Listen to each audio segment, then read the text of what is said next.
They said I was incompetent. They called me paranoid. They erased 27 years of flawless work with a single meeting. When they pushed me out, they thought I'd disappear quietly.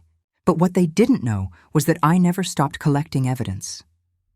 Every altered document, every manipulated spreadsheet, every whispered conversation. For 6 months, I built my case in silence. And when they publicly accused me of the very fraud they committed, I was ready. The look on their faces when I revealed the truth in that boardroom is something I'll cherish forever. Because revenge isn't my style, but justice? Justice is everything. They say revenge is a dish best served cold. But this isn't about revenge. This is about truth. And truth, unlike revenge, is best served exactly as it is, raw, unfiltered, undeniable. When David first pointed his finger at me across that polished mahogany table in the boardroom, I felt something inside me collapse. Not because I was afraid, but because I recognized the look in his eyes. It was the same look he'd given me 3 years earlier when he convinced the board I wasn't ready for the CFO position. The same practiced sincerity, the same manufactured concern. "Margaret simply isn't equipped to handle the Westlake acquisition," he said, voice dripping with false regret. "Her numbers from the last quarter show a fundamental misunderstanding of market volatility." The boardroom fell silent. 12 faces turned toward me, some confused, some already convinced. I could feel my career disintegrating in real time. "Those numbers were manipulated," I said. My voice sounded smaller than I intended. "Someone altered the spreadsheets after I submitted them." David's expression was perfect, a masterclass in wounded integrity. "That's a serious accusation, Margaret." He paused, letting the implications settle. "Perhaps the pressure of this position is affecting your judgment." The chairman cleared his throat. "Let's take a short recess." In the bathroom, I splashed cold water on my face and stared at my reflection. 52 years old, 27 years at this company. Everything I'd built was being dismantled by a man who'd been here less than 5 years. "You okay in there?" It was Sandra from HR, her voice echoing against the tiles. "I'm fine," I lied. "They're waiting to continue." I dried my hands methodically, folded the paper towel into a perfect square, placed it in the bin. "Tell them I'll be right there." But as I reached for the door handle, I stopped. Something clicked inside me, a switch flipping from defense to offense. I'd spent my entire career following rules, trusting the system. And here I was, about to walk back into that room and beg for my professional life. No, not this time. I took out my phone and called my assistant. "Jason, I need you to find something for me. Right now." The first time I suspected David was altering my reports was 6 months ago. I'd noticed small discrepancies, numbers that didn't match my records, projections that had been subtly revised downward. Nothing dramatic enough to flag as deliberate sabotage, just enough to create a pattern of minor incompetence. "You submitted these figures for Q3? David had asked during a department meeting, sliding the report across the table. I glanced at the pages. "These aren't the numbers I provided." He smiled apologetically at our colleagues. "Memory can be tricky when we're overwhelmed." That night, I stayed late. The office emptied except for the cleaning staff. I pulled up every report I'd submitted in the past year and compared them with the versions saved on the company server. Hours passed as I documented each discrepancy in a small black notebook. By 2 a.m., the pattern was clear. Someone had been systematically altering my work, small changes that accumulated into a damning narrative of incompetence. And there was only one person who had both the access and the motive. I didn't confront him immediately. That would have been amateur hour. Instead, I started making copies, physical copies that I kept in a locked drawer at home, digital copies saved to encrypted drives. I began recording every conversation, saving every email, documenting every interaction. "Paranoid much?" my sister asked when she saw me labeling folders late one night. "Not paranoia if they're actually after you," I replied without looking up. She sighed. "You know, most people just quit when work gets toxic." I finally met her eyes. "Most people aren't me." The truth was, I couldn't just walk away. This company was more than a job. It was my life's work. I'd climbed from entry-level analyst to senior executive, navigating recessions, mergers, and countless attempts to push me aside. I'd outlasted 3 CEOs and built the financial framework that saved us during the crash of US 8. I wasn't about to let David Morris, with his Harvard MBA and his convenient family connections, take that away from me. So I watched, and I waited, and I gathered evidence. "You're being too careful," my sister warned. "By the time you have enough proof, it'll be too late." Maybe she was right. But I needed more than suspicions. I needed something undeniable. Then came the Westlake acquisition, the biggest deal in the company's history. My analysis showed it was overvalued by at least 30%. David's projections claimed it was undervalued and a bargain at the current price. One of us was either incompetent or lying. And I knew which one it was. The day before the board vote on Westlake, I arrived at the office at 5:30 a.m. The security guard barely looked up as I badged in. "Early bird," he mumbled. "Big day," I replied. The office was dark except for the blinking lights of servers and coffee machines. I moved quietly to my office, then passed it toward the executive suite. David's door was locked, but I had access to all the financial offices, a privilege of my position that he'd somehow never thought to revoke. His office was immaculate, almost sterile. No family photos, no personal touches. Just expensive modernist art that said nothing while costing everything. I didn't touch his computer. I didn't need to. What I needed was in the conference room next door, where he'd left his presentation materials for the morning meeting. The folder was right there on the table, labeled Westlake Acquisition Final Recommendation. Inside were printouts of his presentation, including slides comparing his analysis to mine, except they weren't my numbers. I pulled out my phone and took photos of each page, carefully placing everything back exactly as I found it. Then I returned to my office and pulled up my original reports. Side by side, the manipulation was obvious. He hadn't just tweaked the numbers. He'd completely fabricated my analysis to make it look fundamentally flawed. As the building came to life around me, I felt strangely calm. I printed my actual report, the real one, and placed it in a blue folder. Then I sent a single email. David, found some significant discrepancies in the Westlake numbers that need immediate discussion. Can we meet privately before the board presentation? Margaret. His reply came within minutes. My office. 8:30. At 8:25, I stood outside his door, blue folder in hand, phone recording in my pocket. I knocked twice. "Come in, Margaret." He was standing by the window, backlit by morning sun, looking every inch the conquering corporate warrior. "You wanted to discuss Westlake?" His tone was cordial but dismissive. I placed my folder on his desk. "These are my actual projections for the acquisition. They don't match what you're presenting to the board." He didn't even glance at the folder. "We've been through this. Your analysis was incomplete. I had to make adjustments." "Adjustments? You changed my conclusion from do not acquire to strongly recommend acquisition." "That's not an adjustment, David. That's fraud." His smile tightened. "That's a serious accusation." "Yes," I said. "It is." For just a moment, something flickered across his face. Uncertainty, maybe even fear. But it vanished quickly, replaced by confident contempt. "You're feeling threatened because Westlake was your project originally," he said, his voice dripping with false sympathy. "I get it, but this hostility isn't helping your case." He checked his watch. "The board is waiting." As we walked to the boardroom, he leaned in close enough that no one passing could hear. "You should have taken the retirement package." When it was offered, the board meeting went exactly as I expected. David presented his version of the Westlake analysis, complete, with my falsified data making me look incompetent. When my turn came, I presented my authentic findings, highlighting the discrepancies without directly accusing him of manipulation. The board members shifted uncomfortably. The chairman frowned. "These are significantly different conclusions from the same data." "That's what I've been trying to understand myself," I said carefully. David jumped in smoothly. "The difference is methodology. My approach accounts for market factors that Margaret's more traditional analysis overlooks." Traditional. The corporate euphemism for obsolete. For old. I watched the chairman nodding. Saw the board members exchanging glances. They were buying it. "I think we've heard enough," the chairman finally said. "Unless there's something else?"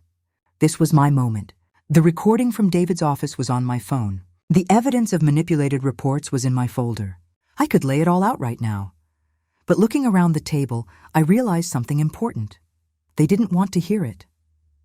A messy internal conflict would delay Westlake, and the board had already decided the acquisition was happening. They didn't care if David had manipulated data. They only cared about moving forward. Nothing else, I said. The vote was 10-2 in favor of the acquisition. Only the chairman emeritus and the lone female board member sided with my recommendation. David didn't gloat. He was too skilled for that. He simply nodded respectfully as we all filed out, as if we'd had a healthy debate among equals.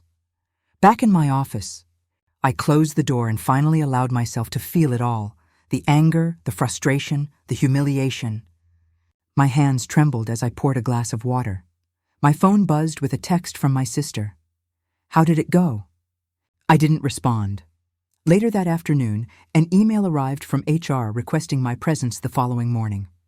No explanation given, but I didn't need one. I knew what was coming. That night, I didn't sleep.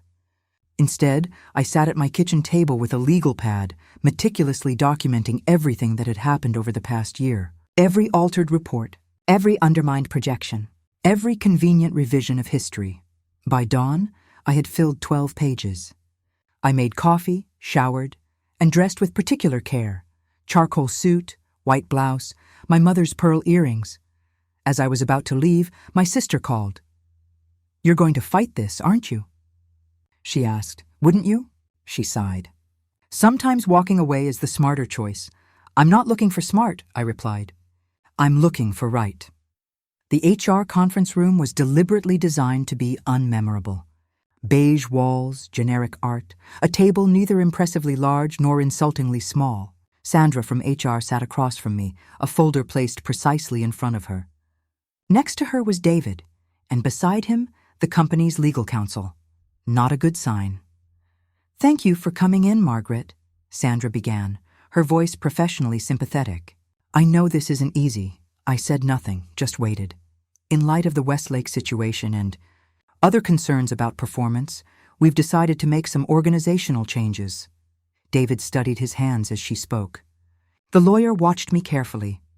"We're eliminating your position," Sandra continued.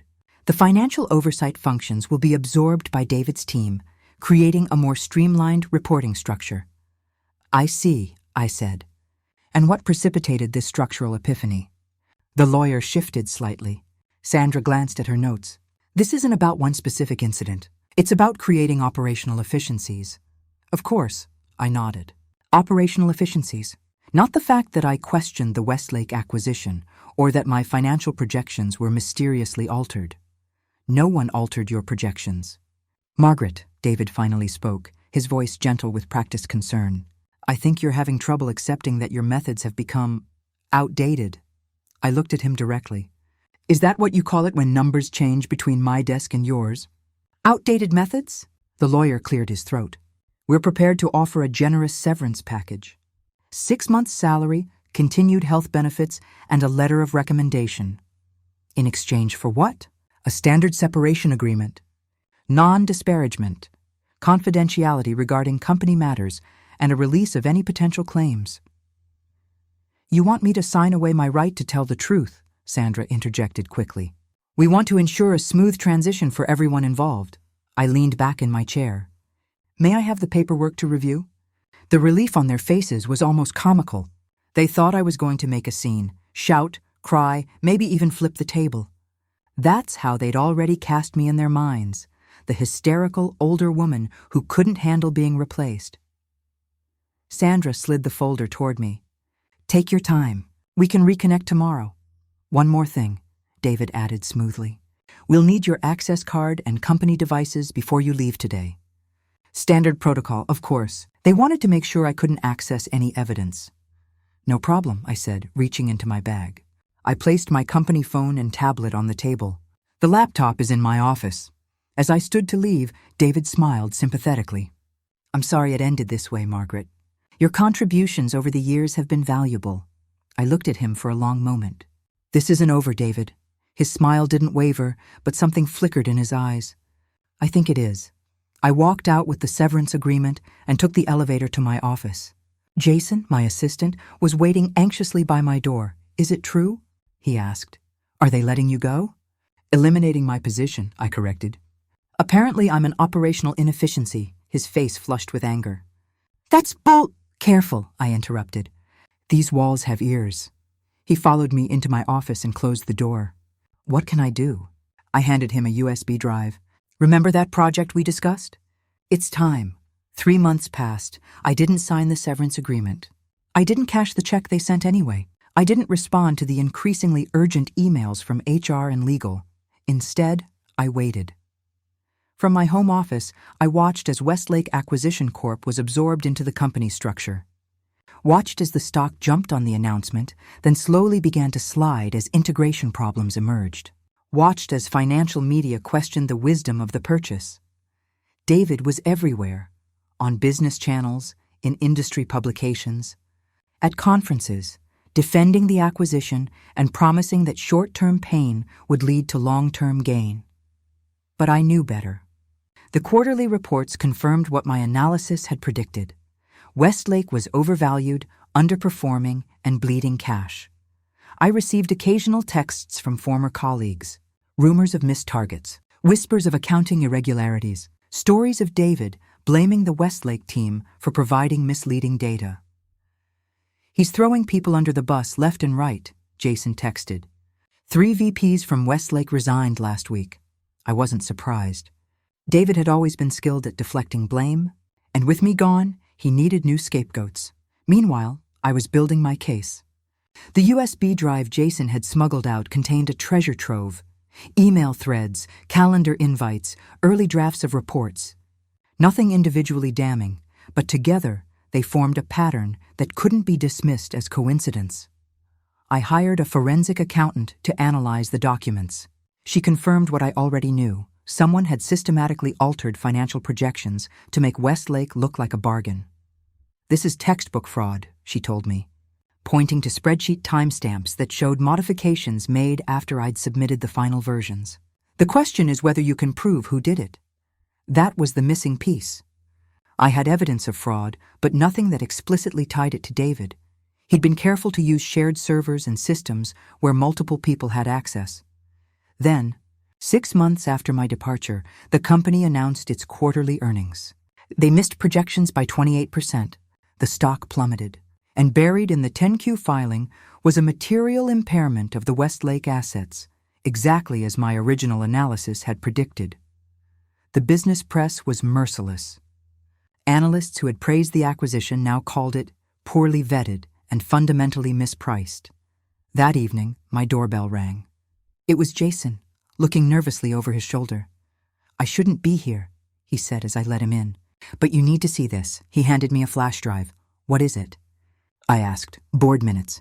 They're discussing a formal investigation into the Westlake acquisition. David's blaming you, saying you deliberately undermined due diligence because you were bitter about being passed over for promotion. That doesn't make any sense. I opposed the acquisition. He's rewriting history, claiming he raised concerns about your analysis but was overruled by the board." Jason ran a hand through his hair. "And they're buying it, Margaret. They need a scapegoat, and you're not there to defend yourself." I inserted the drive into my laptop. The minutes confirmed everything Jason had said. The board was preparing to make me the fall person for the Westlake disaster. "There's something else," Jason said hesitantly. "They're talking about potential legal action against you. Securities fraud, breach of fiduciary duty." I closed the laptop. "They're threatening to sue me for the consequences of an acquisition I opposed?" Jason nodded miserably. "Like I said, they're rewriting history." For the first time since this began, I felt a flicker of doubt. They had resources I didn't. Legal teams, PR firms, connections throughout the industry. If they decided to come after me, they could destroy not just my career but my reputation, my finances, possibly even my freedom. "What are you going to do?" Jason asked. I walked to the window and looked out at the darkening sky. "I'm going to need a lawyer," I said finally. "A good one." Lauren Chen had the reputation of a shark, a Harvard-educated attorney who specialized in corporate whistleblower cases and had never lost at trial. Her office overlooked the city from 40 stories up, a glass and steel testament to her success. "Let me understand this correctly," she said, after I'd laid out my case. "You believe your former employer is preparing to sue you for securities fraud related to an acquisition you explicitly advised against?"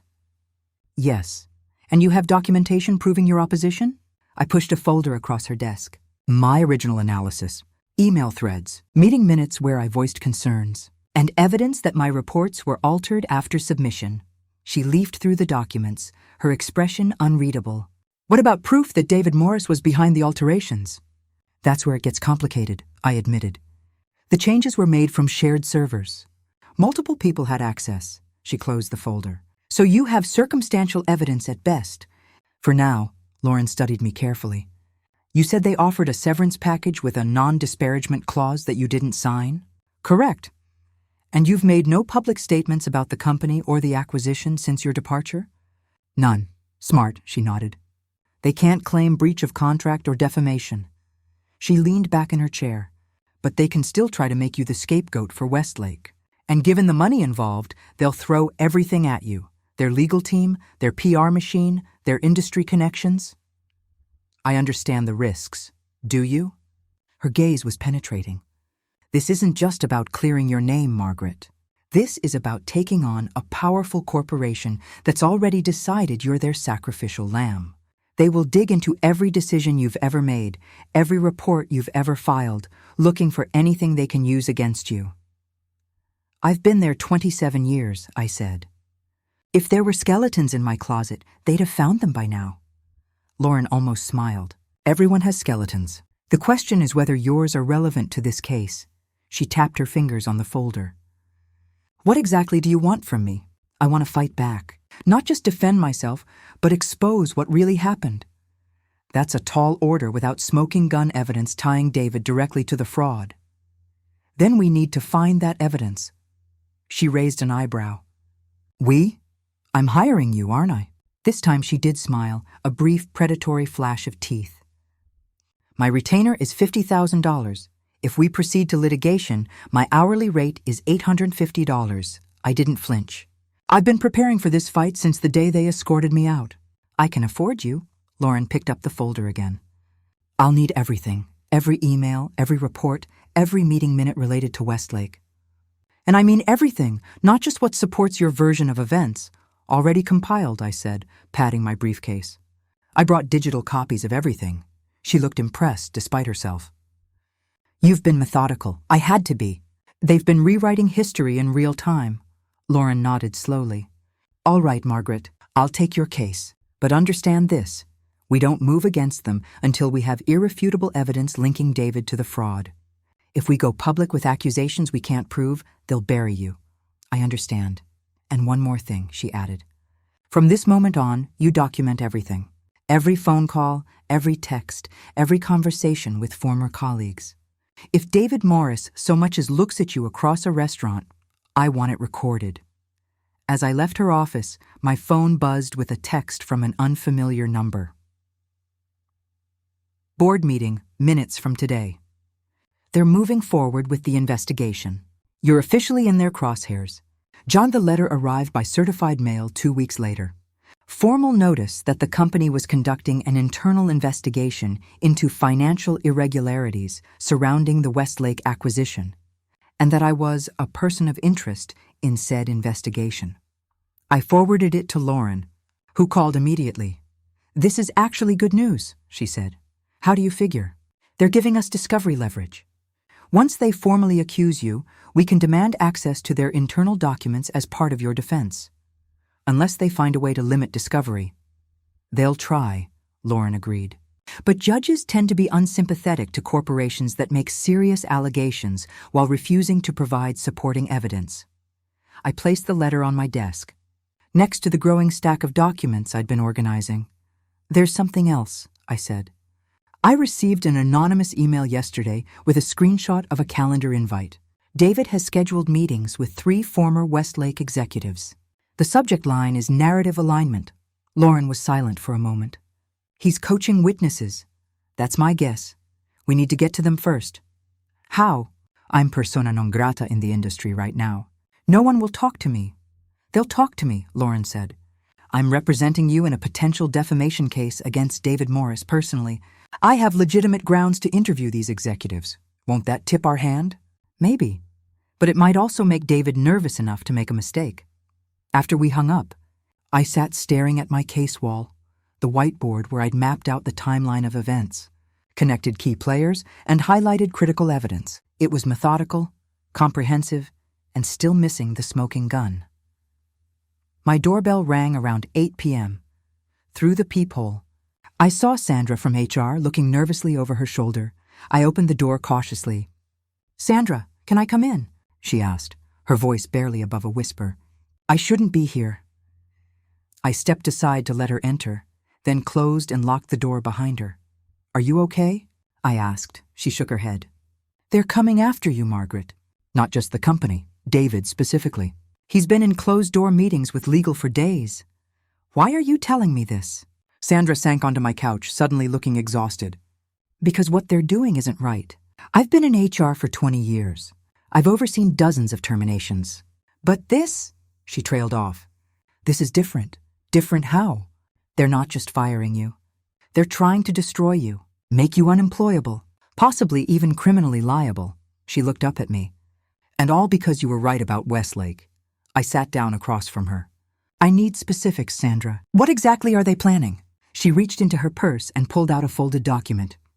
"It's a draft of the investigation findings. They haven't finalized it yet, but this is where they're headed." I scanned the document quickly, my stomach tightening with each paragraph. According to this draft, I had deliberately manipulated financial projections to conceal Westlake's true value, then attempted to sabotage the acquisition when overruled. "This is fiction," I said. "I know. Why are you really here, Sandra?" "This could cost you your job." She looked away. 6 months ago, I helped terminate a woman who'd been with the company for 27 years. I sat in that conference room and recited corporate talking points about operational efficiencies, while knowing the real reason was that she'd challenged the wrong person. She met my eyes again. I haven't slept well since that day. I studied her for a long moment. "What do you want me to do with this?" "I don't know," she admitted. "But I couldn't just sit back and watch them destroy someone who dedicated her entire career to this company." After Sandra left, I immediately called Lauren and sent her a scan of the document. "This changes everything," she said after reading it. "They're not just making you a scapegoat. They're constructing an elaborate fiction with you as the villain. Can we use this document?" "Not directly. It was obtained through questionable means. But it tells us exactly what we're up against." She paused. "We need that smoking gun, Margaret. And we need it now." The quarterly shareholders' meeting was scheduled for the following week. According to the agenda Jason had forwarded me, David would be presenting a strategic review of the Westlake acquisition, including lessons learned and corrective actions. In other words, he was going to publicly blame me for the disaster. We should be there. I told Lauren during our morning call. "Absolutely not," she replied. "We observe from a distance. If you show up, it looks desperate and gives him a chance to control the narrative. He's already controlling the narrative. That's the problem. Trust me on this, Margaret. We watch, we listen, and we gather evidence." "That's our play right now," I reluctantly agreed. But the thought of sitting at home while David smeared my reputation in front of shareholders and analysts made my blood boil. The day before the meeting, an envelope arrived by courier. Inside was a USB drive and a note on plain paper. "Thought you might find this interesting. A friend." I plugged the drive into my computer with some trepidation. It contained a single video file, footage from what appeared to be a private dinner at an upscale restaurant. The camera angle suggested it was filmed from a neighboring table. David sat with 3 men I recognized as the Westlake leadership team. They were drinking wine, laughing, clearly celebrating something. "To the greatest con in corporate history," one of them toasted. David clinked glasses. "To partnerships that pay." The video quality wasn't great, but the audio was clear enough. They discussed the markup on Westlake's valuation, the necessary adjustments to financial projections, and the unfortunate sacrifices required to make the deal work. "What about the old lady in finance?" one of them asked. She nearly derailed everything with her analysis, David laughed. Margaret, don't worry about her. She's been dealt with. Still, she had the right numbers. The right numbers at the wrong time, David corrected. Timing is everything in business, gentlemen. The video continued for another 10 minutes as they openly discussed how they had deliberately inflated Westlake's value, created fake performance projections, and misled the board about integration costs. When it ended, I sat in stunned silence. Then I immediately called Lauren. I have it, I said when she answered.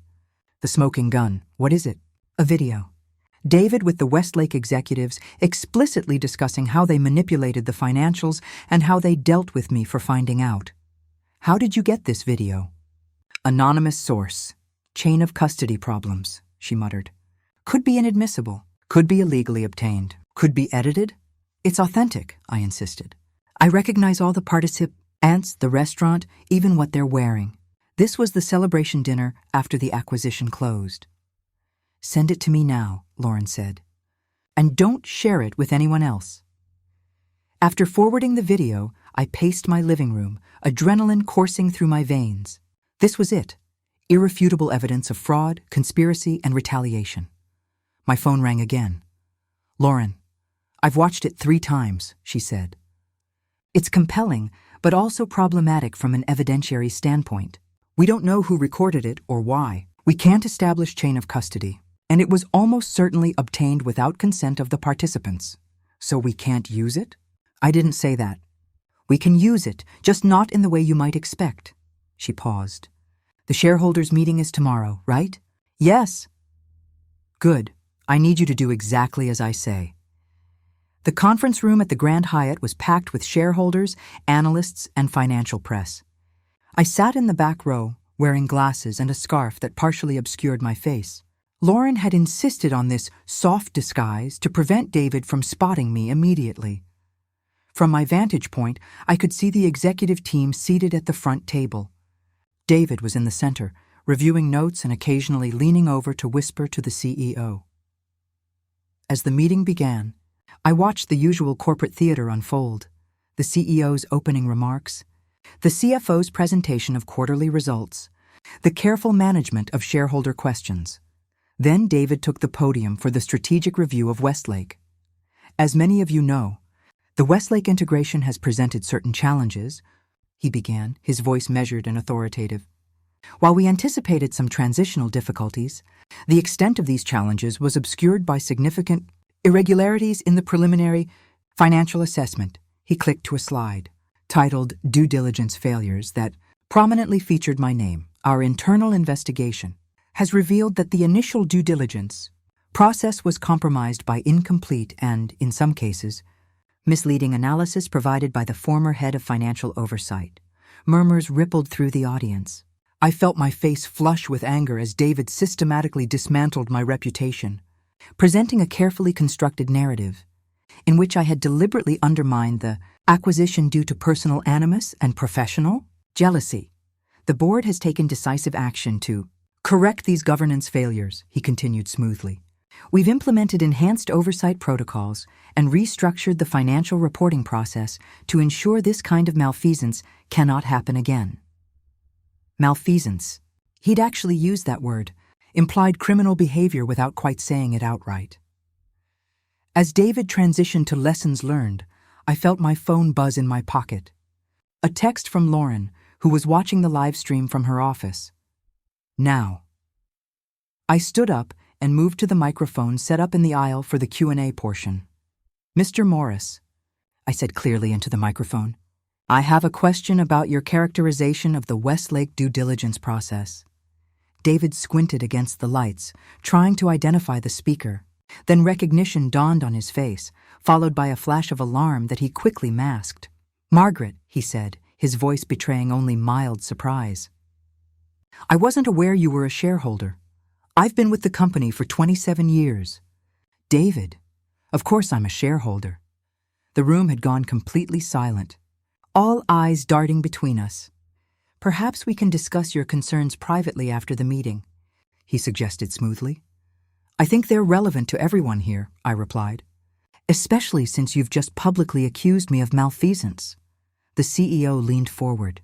Ms. Reynolds, this Q&A session is for current shareholders to discuss quarterly results, not for personal grievances. This isn't personal, it's fiduciary, I countered. Mr. Morris has just presented a version of events that directly contradicts the documentary evidence. I believe shareholders have a right to know that my original analysis of Westlake, the one that predicted exactly the challenges you're now experiencing, was altered after I submitted. David's smile remained fixed, but his knuckles whitened as he gripped the podium.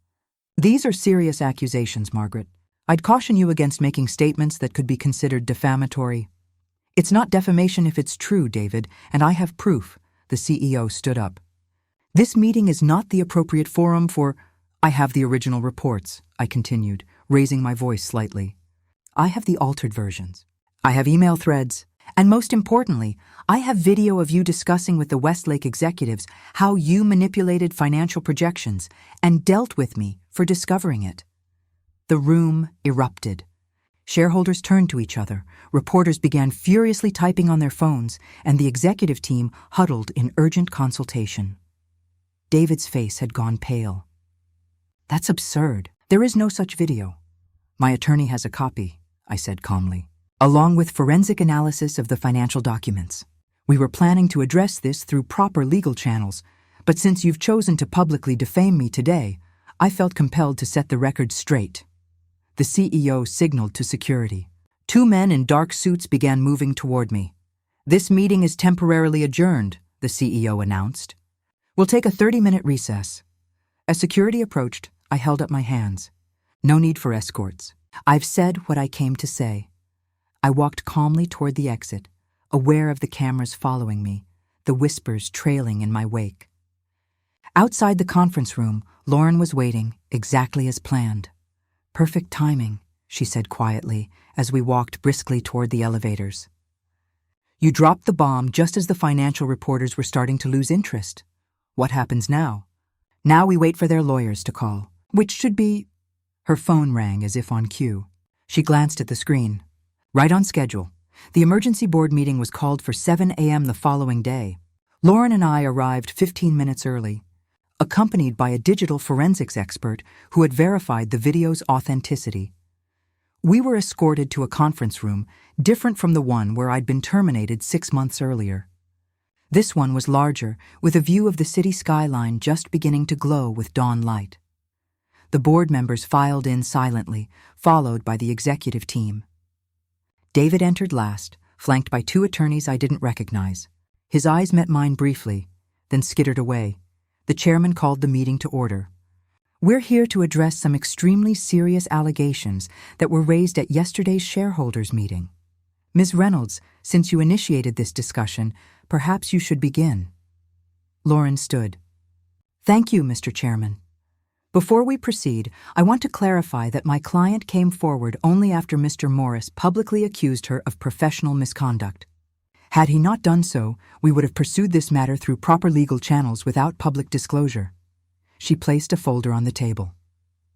What you have before you is documentary evidence that the financial projections for the Westlake acquisition were systematically altered after Ms. Reynolds submitted her analysis. The original reports correctly identified that Westlake was overvalued by approximately 30% and recommended against the acquisition. One of David's attorneys leaned forward. May I ask how Ms. Reynolds obtained these documents after her employment was terminated? They were preserved before her termination, in accordance with document retention protocols, Lauren replied smoothly. My client had legitimate concerns about data, manipulation, and took appropriate steps to document those concerns. The attorney looked unsatisfied but didn't press.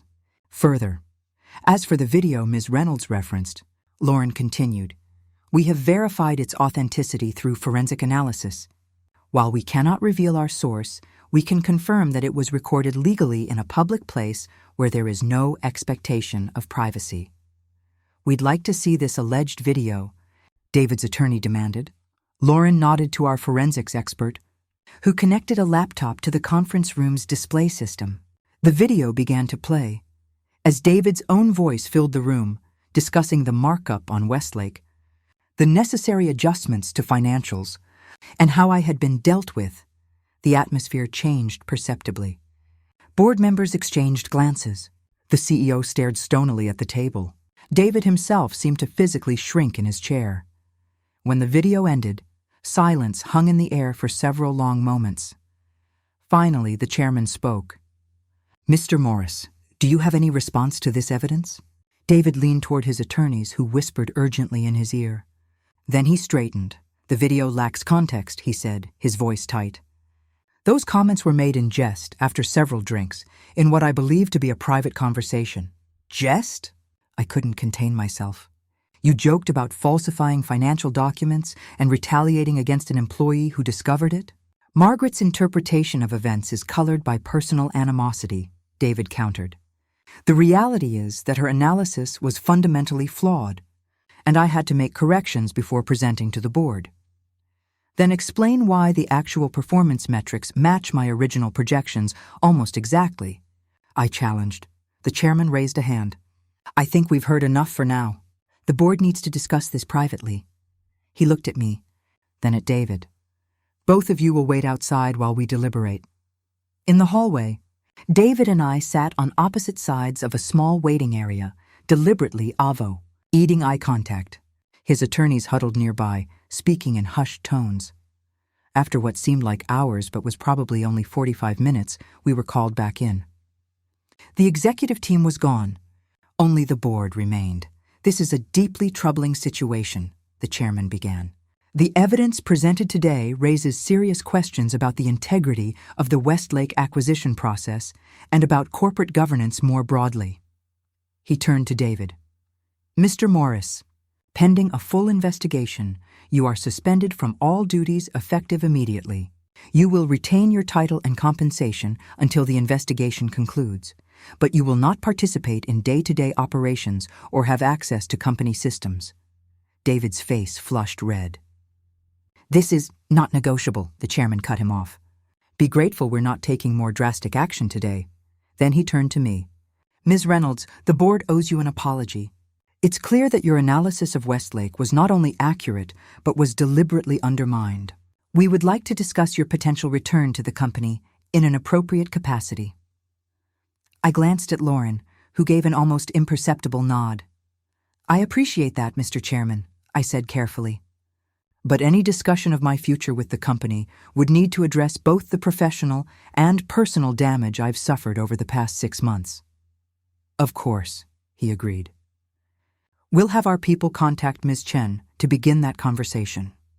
As the meeting adjourned, David stormed out without looking at anyone. I remained seated, allowing the board members to file out first. The chairman lingered. "For what it's worth," he said quietly, "not all of us were convinced by his version of events. Some of us remembered your 27 years of impeccable service." "But not enough of you to prevent this from happening," I replied.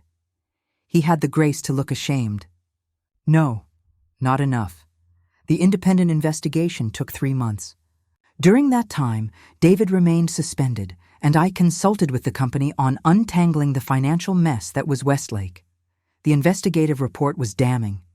Not only had David manipulated financial projections for Westlake, but he'd done the same for at least 2 other acquisitions. He'd cultivated a network of allies throughout the company who helped conceal his activities, and he'd systematically undermined anyone who questioned his methods, including me. The day the report was released internally, I received a call from the CEO. "We'd like you to come back, Margaret." Not just as a consultant, but as chief financial officer. I nearly dropped the phone. "CFO? The board believes your experience and integrity are exactly what we need right now. David's actions have damaged our credibility with investors, regulators, and our own employees. We need someone who can restore trust." "I'm flattered," I said cautiously, "but I would need certain guarantees." "Name them." "Complete autonomy over the finance department, a seat on the board, and a public acknowledgement of what happened with Westlake, including the company's failure to prevent it." There was a long pause. "The first 2 are doable. The third is problematic from a legal standpoint. We're still facing potential shareholder lawsuits over Westlake." "That's precisely why transparency is essential," I argued. You can't rebuild trust without first acknowledging the breach. Let me take it to the board, he sighed. 2 days later, he called back. The board has agreed to your terms with one modification.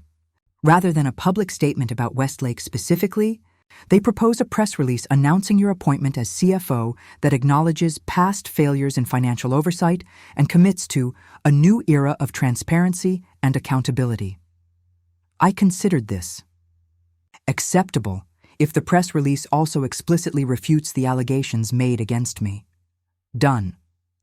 The announcement went out the following week.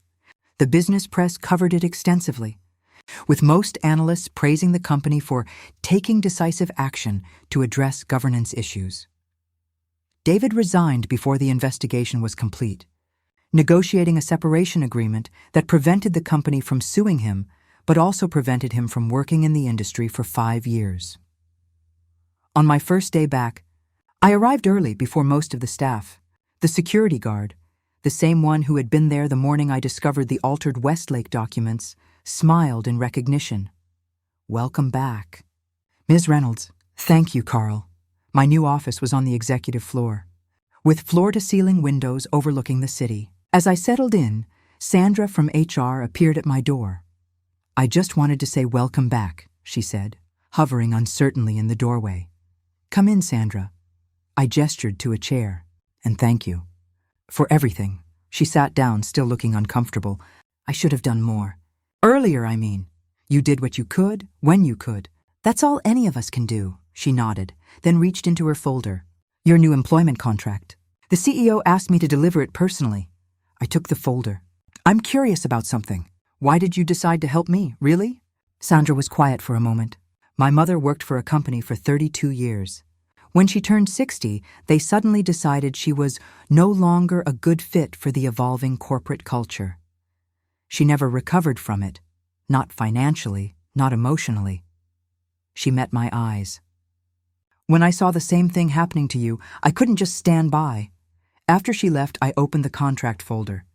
On top was a handwritten note from the chairman. Margaret. Some victories feel hollow because they come too late to prevent the damage. But your persistence reminds us that integrity, while often slower than expediency, ultimately prevails. Welcome back. The Westlake divestiture was announced 6 months later. The company sold the acquisition to a competitor for 65% of what they had paid, a significant loss, but less catastrophic than holding on to a failing asset. At the press conference, I presented the financial rationale for the decision. Reporters inevitably asked about the connection to the governance issues that had led to my appointment as CFO. While I cannot comment on specific personnel matters, I said carefully, I can confirm that our review of the Westlake acquisition revealed significant flaws in the due diligence process. Today's divestiture represents the final step in addressing those flaws and refocusing on our core business. Later, as I was gathering my notes, a reporter from the Wall Street Journal approached. Ms. Reynolds, off the record, how does it feel to be vindicated so publicly? I considered the question. Vindication isn't the goal. Correcting the course is. Still, she pressed, you must feel some satisfaction in being proven right. What I feel, I said after a moment, is relief that the company is back on solid financial footing, that the employees whose livelihoods depend on this organization can look to the future with confidence. That our shareholders' trust is being restored? The reporter smiled knowingly. Very diplomatic. Diplomacy is part of the job description now. She jotted something in her notebook. One more question. I understand David Morris has left the country. Any comment? This was news to me, but I kept my expression neutral. None whatsoever. That evening, I received an email from an address I didn't recognize. The subject line was simply, You won. The body contained just 3 sentences. I underestimated you. Everyone did. That was our mistake. It was unsigned, but I didn't need a signature to know who it was from. I started to delete it, then changed my mind and forwarded it to my personal email instead. Not as a trophy, but as a reminder of what happens when integrity is treated as an impediment rather than an asset. The next morning, I arrived at work to find Jason waiting by my office. "Have you seen this?" he asked, holding up his tablet. It was a business news site with the headline, "Former Executive Faces Federal Investigation Over Westlake Fraud Allegations." "The SEC is involved now," Jason said. "They're looking at securities fraud charges." I sat down at my desk, suddenly feeling the weight of the past year. "I never wanted it to go this far." "You didn't cause this, Margaret." "He did, I know. But still." Jason hesitated, then said, "For what it's worth, the office is buzzing about it. People are saying you're some kind of corporate folk hero, the executive who took down a corrupt system from the inside." I had to smile at that. "Hardly. I'm just someone who kept receipts." After he left, I sat looking out at the city skyline, thinking about everything that had happened. The betrayal, the struggle, the vindication. I thought about David, now facing potential criminal charges. About the board, which had failed in its oversight duties. About colleagues who had stayed silent when they should have spoken up. And I thought about the lesson buried in all of this. That integrity, while sometimes a lonely path, is ultimately its own kind of power. My phone buzzed with a calendar reminder, board meeting in 30 minutes. First item on the agenda, new corporate governance protocols.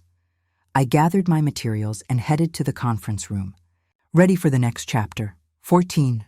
1 year to the day after my return as CFO, I sat in the same boardroom where David had once tried to destroy my career. The company had just reported its strongest quarterly results in 5 years. The Westlake disaster was behind us. New compliance systems were in place to prevent similar situations in the future. After the formal meeting adjourned, the chairman raised a toast. "To resilience," he said, lifting his water glass, "and to the leader who embodied it when we needed it most." As glasses clinked around the table, my mind drifted back to that moment in the shareholders' meeting when I had stood up and spoken truth to power. How terrified I'd been, despite my outward calm. How uncertain the outcome had seemed. Later, as I was leaving, the chairman fell into step beside me. "I've been meaning to ask you something," he said.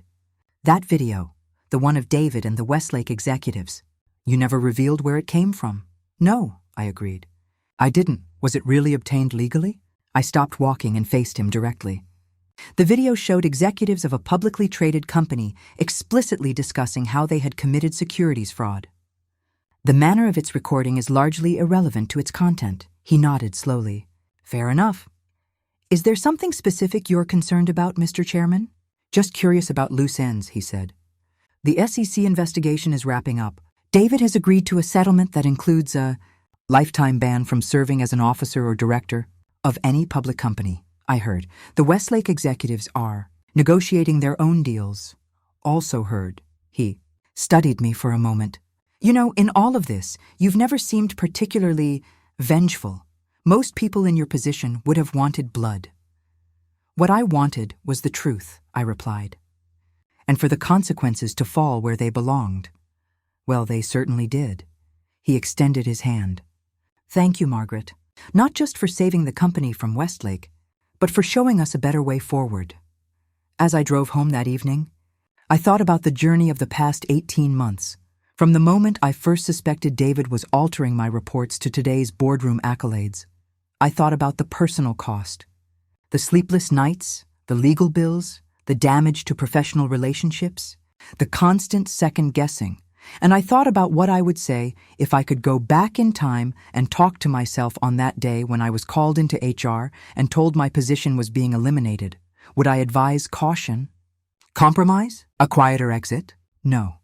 I would tell myself exactly what I now knew to be true, that integrity is not just a personal virtue, but a professional asset. That evidence speaks louder than power, that systems can be corrupted, but also corrected, and most importantly, that truth, patient, persistent, meticulous truth, may not always win immediately, but it always emerges eventually. When I arrived home, there was a package waiting on my doorstep. Inside was a small wooden box with a card that read simply, "For safekeeping." As I opened the box to find a USB drive, the one containing the video that had changed everything. I smiled, placed it back in the box, and set it on my bookshelf. Not as a trophy, but as a reminder that sometimes justice requires not just truth, but proof, and I had both.